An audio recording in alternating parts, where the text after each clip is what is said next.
Today I'm going to show you an action thriller film titled Salt. Be ready for spoilers ahead.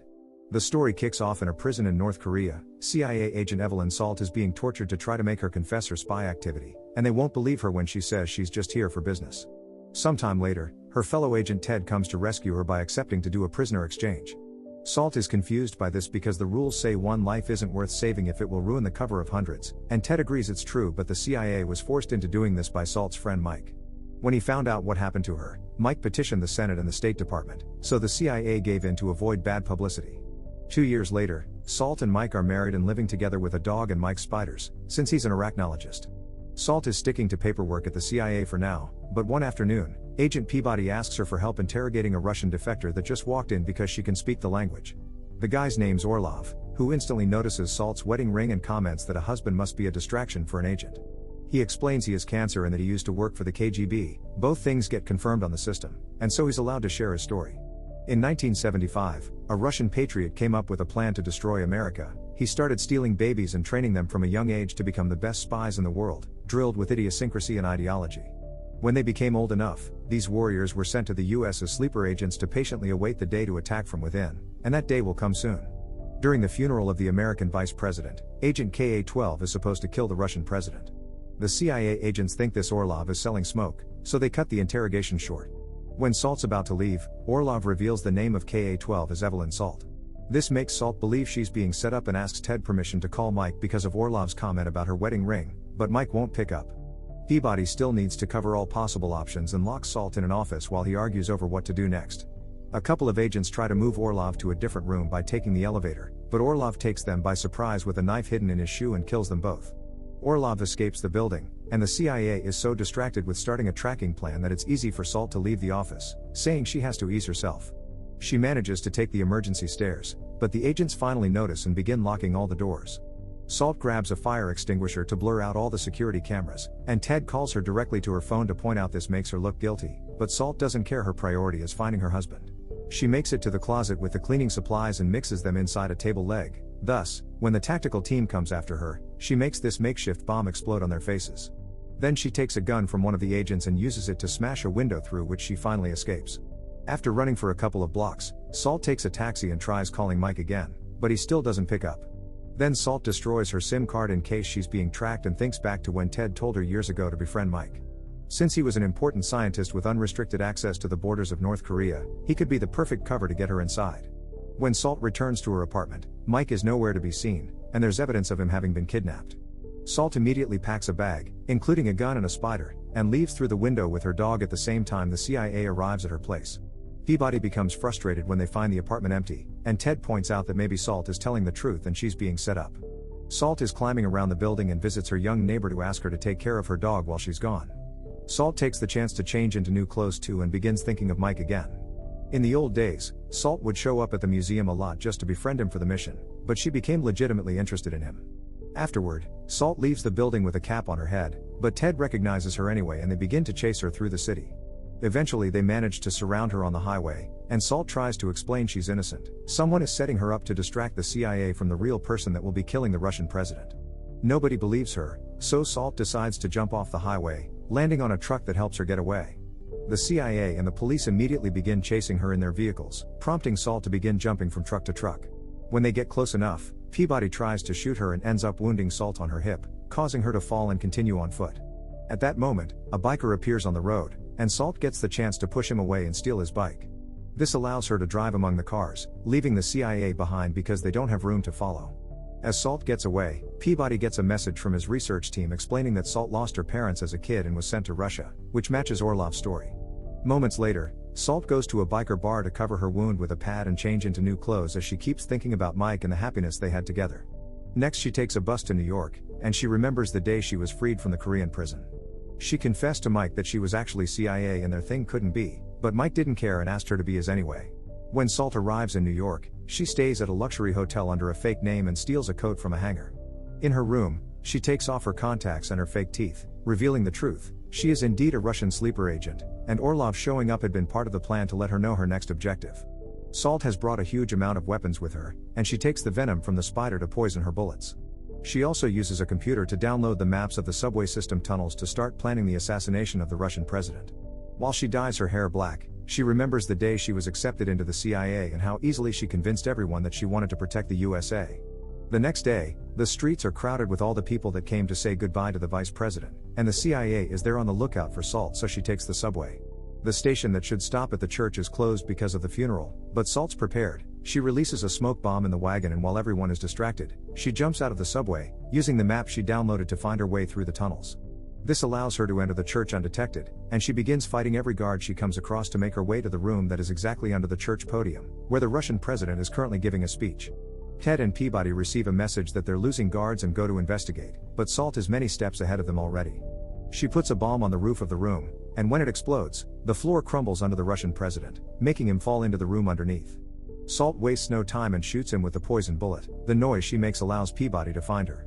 To Peabody's surprise, Salt actually drops her gun and lets the cops arrest her. As she's taken out of the building, Ted yells at her, hurt by her betrayal. The Russian president is declared dead on his way to the hospital, and while Salt is taken away in the police car, she remembers her childhood in the training facility. When she was still a kid, she was given full plastic surgery to change her face plus the new name Evelyn Salt with an American backstory. The kid in the bed next to her wondered if Salt would ever miss them, but Salt didn't reply. When the police car reaches the bridge, Salt begins beating up the officers and causes the vehicle to crash against other cops. After hitting as many police cars as possible, Salt guides her car off the bridge and manages to land safely. A curious crowd begins forming around the crash, and Salt uses the chance to escape without being noticed, stealing a hat from a shop nearby on her way out. Sometime later, Salt takes a boat and can't help thinking about the day she was brought back to America.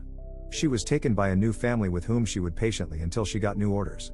When Salt makes it to the harbor, she sees on TV that there are anti-American protests across Russia because of what they see as an act of terrorism against their president. In a bar nearby, Salt reunites with Orlov, who calls her a perfect creation because he's always been the guy behind the cop project and the one who trained her. He also scolds her again for getting married, but Salt explains it was part of looking normal. To make sure Salt is still loyal to the Russian cause, Orlov takes her to his hideout and reveals Mike is being held hostage in the water. Instead of shooting him, which would be easy to endure, they begin to slowly drown him to see if Salt will react. Salt keeps a poker face, but it's clear in her eyes how much it hurts her to be unable to do anything. Now they know they can trust Salt. Everyone welcomes her warmly, and Salt recognizes these men as other kids that were trained with her. Afterward, Orlov takes to her in private, explaining the next step is to seize control of this country's atomic weapons. Salt will meet an agent in NATO uniform at a plane here, and he'll give her the final instructions. This means Salt has all the information she needs, and in a sudden turn of events, she grabs a bottle and uses it to quickly kill Orlov for ruining her life. Then she grabs a bunch of grenades and guns in order to kill everyone in the base without hesitation. Unfortunately, her revenge doesn't taste sweet because when she checks on Mike, he's obviously dead. Salt grieves as she remembers how happy she had been on the day of her wedding.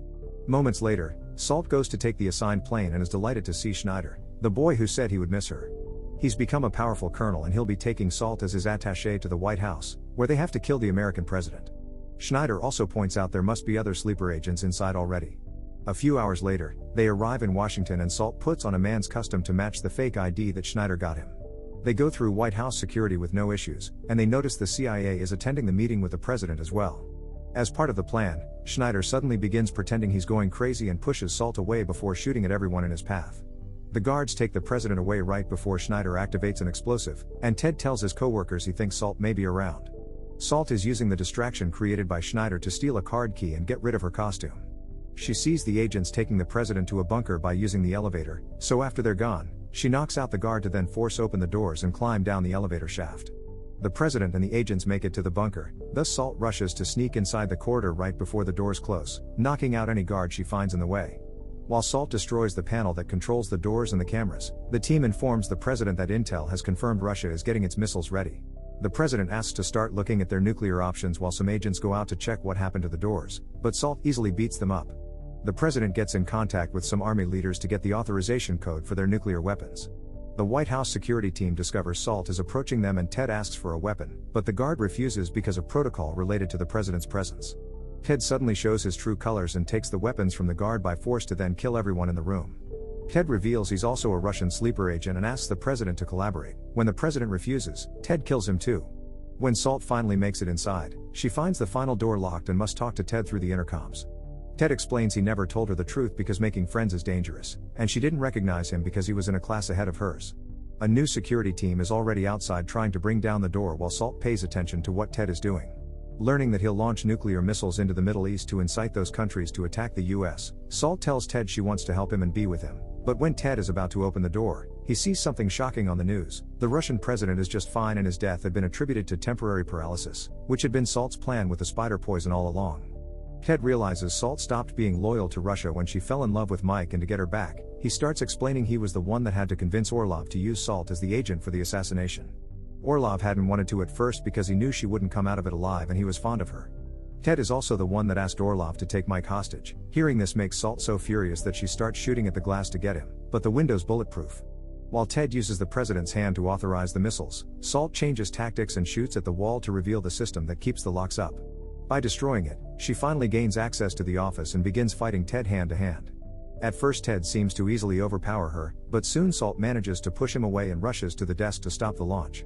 At that moment, the security team makes its way inside and knocks Salt to the floor with a shot, which she survives because she's wearing a vest. Salt gets arrested, but since the security cameras were off, Ted is still seen as innocent. Peabody arrives to inspect the scene and hears about what happened with Orlov and his gang, which makes him confused about Salt's intentions. As the guards begin escorting Salt out, she notices Ted taking a pair of scissors from the doctor tending his wounds, so she doesn't hesitate to act first. The chains of her handcuffs are thrown against Ted's neck and Salt jumps over the railing, quickly killing him. Moments later, Salt is put in a helicopter with Peabody, who demands some answers. Salt tells him about Ted, and when Peabody doesn't believe her, she points out she could have killed him and the president back in the church, but she didn't. She knows there are more sleeper agents and she swears she wants to kill them all for revenge. Seeing her determination and getting a message that confirms Salt killed Orlov, Peabody realizes she's the only defense they have against moles, but nobody will believe her story. They'll have to do this the illegal style, so Peabody releases her handcuffs when nobody is watching, and when the helicopter flies above the river, Salt jumps out as Peabody pretends she took him by surprise. Peabody also asks the helicopter to look around, but Salt is already swimming out of the river and running through the forest. Sometime later, the media reports that the new president of the USA has traveled to Russia for a peacekeeping visit. During the speech he gave there, he announced all sleeper agents including Salt are dead. It is also revealed he was orphaned as a kid during an accident here in Russia, implying he's a sleeper agent as well. Don't forget to like and subscribe for more videos like this.